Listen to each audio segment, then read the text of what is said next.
All right, this is Huckleby, of course. It's Mike Huckleby. Transgender and so forth, and using these guys to compete against girls in track is just stupid and it's dangerous. And it's unfair. Girls deserve to compete on a level playing field, but unfortunately the state of Connecticut has passed a policy that now allows boys who identify as girls to compete in the girls category.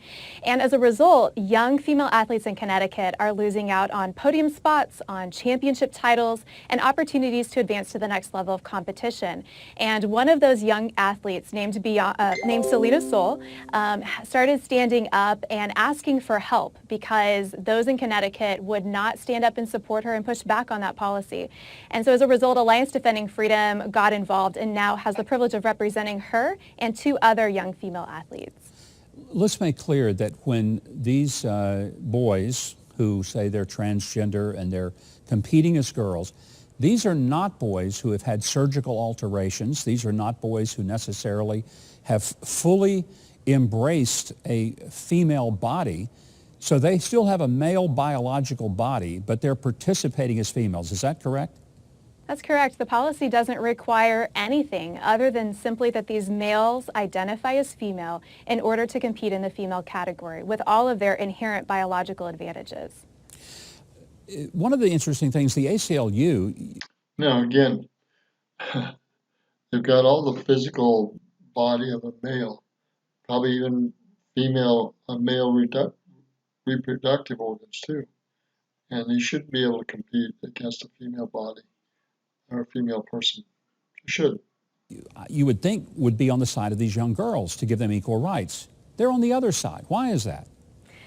Yeah, it's incredibly discouraging. As you say, the ACLU really should be supporting equal opportunities for young women. I mean, that's the whole point of Title IX, a federal law designed to stop sex discrimination against women and ensure that young women like Selena and Chelsea and Alana, whom we represent, have those equal athletic opportunities that boys do.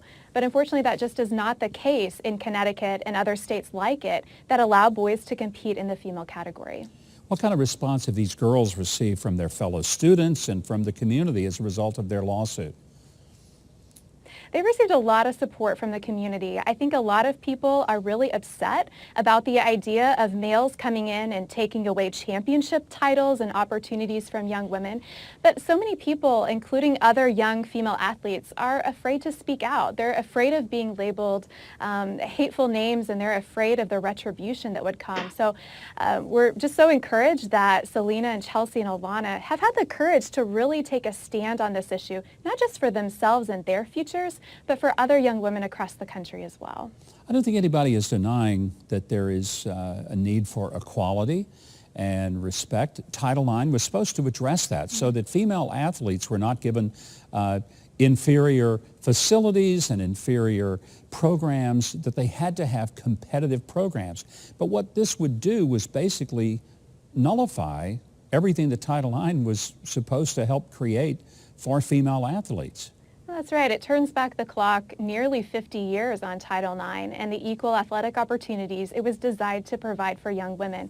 And look, we have to recognize Title IX protects everyone on the same basis, equally, on the basis of biological sex, because biology, not a... Now, this is a key point. Title IX didn't know this, but she's going to tell you. Title IX should protect everybody equally on a biological basis. That's the key, on a biological basis.